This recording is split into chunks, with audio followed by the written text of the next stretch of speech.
তাদের চরিত্র, তাদের সংস্কৃতি, আনন্দ উৎসবের পরিধি কি, তাদের অবস্থা নবী দেখার পরে তিনি সাহাবায়ে কেরামকে আহ্বান করলেন, আমরা কি এক আল্লাহর গোলাম নই?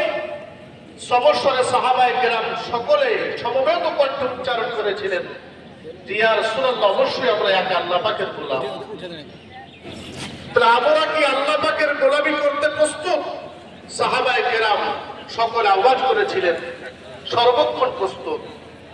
নবী বললেন, আমিও চাই তোমাদের জন্য কিছু উৎসবের মুহূর্ত এনে দিতে, তবে আমি নবী তোমাদেরকে যে উৎসবের মুহূর্ত দেব, সে উৎসবটা হবে এদের মতো নয়, বিশৃঙ্খলার মাধ্যমে নয়, অশালীনতার মাধ্যমে নয়, অসামাজিকতার মাধ্যমে নয়।